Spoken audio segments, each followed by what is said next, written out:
Former Vikings player Ben Lieber on his Unrestricted podcast revealed that there was a Vikings team meeting in which Kirk Cousins had everybody, players, other members of the organization, ready to run through a wall for their starting quarterback. He said, quote, "But there was a situation that happened this offseason that I'm privy to the information that has galvanized that locker room towards Kirk in ways that the public does not know. There was a meeting, all of the biggest names on the team at this meeting, and Kirk blew everybody away in how he handled it, the things that were said in that group, because it wasn't just players there. There were other people within the organization there. Apparently, a couple of guys walked out of that meeting and said, Kirk's our dog. Kirk's our freaking dog. Apparently, Kirk came in very prepared for this type of meeting. Apparently, he had been taking notes all season long and laid it all out. I guess the guys were like, damn, this is a guy that we can ride with that's going to have our backs at all times. Kirk's been listening, and Kirk's been writing stuff down, and Kirk has the team's back."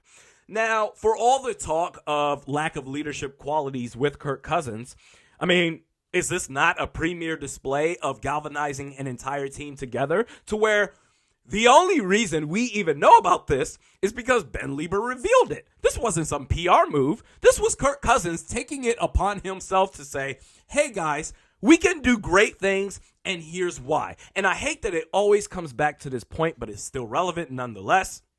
He was taking notes all season long. Okay, why didn't he try to bring the team together in the season? Because he had a head coach who didn't like him, who didn't respect him, who was a control freak, who played favorites with his defensive players while treating the offense like an afterthought outside of Dalvin Cook, couldn't even say hi to your right tackle in the hallway. Kirk Cousins had a head coach who was nothing short of a pompous ass. I tend to keep my life pretty private, but I'm going to share something here as it relates to this situation. I'm now self-employed. Couldn't be happier. One of my last jobs working for a company, I was an accounts manager. So my job was to take care of nonprofit organizations and their clients. So the nonprofits, they were my clients as well as their clients, if that makes sense. My first 3 years on the job, my manager, fantastic, provided me authentic feedback, gave me resources when I needed it, listened to me. One of the best bosses I ever had. He retires. Okay, cool. New guy comes in, condescending, rude, yells at not only me, but my coworkers in meetings, just a complete jackass. And what am I going to do? Talk back and jeopardize my job? I still have to provide for my family. So I'm like, whatever, dude. I just brush it off. Because if this was a real situation where we weren't working together, I would smack the shit out of you like Will Smith did Chris Rock yesterday. So I ignored it. Okay, no sweat off my back. About 2 months later, he approaches me and says, hey, I want you to acquire this nonprofit organization. It's the only one that we don't do business with in the entire region. I want to bring in more capital. I understand that. Here's the problem.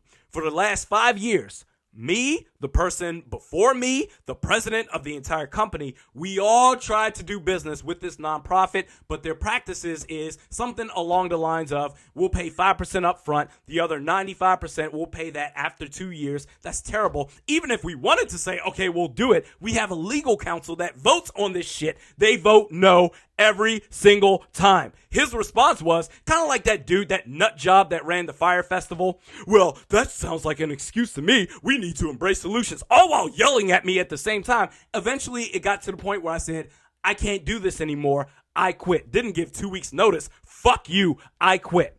That's Kirk Cousins with Mike Zimmer. Now with Kevin O'Connell, this dude, I know he feels free as a player, as a quarterback, as an employee at his job.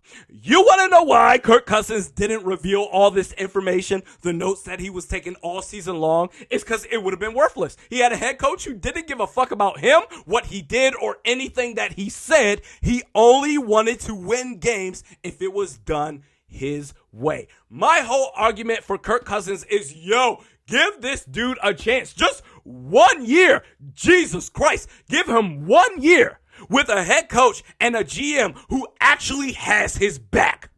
And just for shits and giggles, taking notes for today's video, I went back to that company's website, the one I used to work for, and take a look at their nonprofit organizations that they still do business with. And I said, you know what? Is there something wrong with me? Was my head too far up my ass to see the bigger picture? That nonprofit that idiot manager wanted me to go after, still not there. And you know what?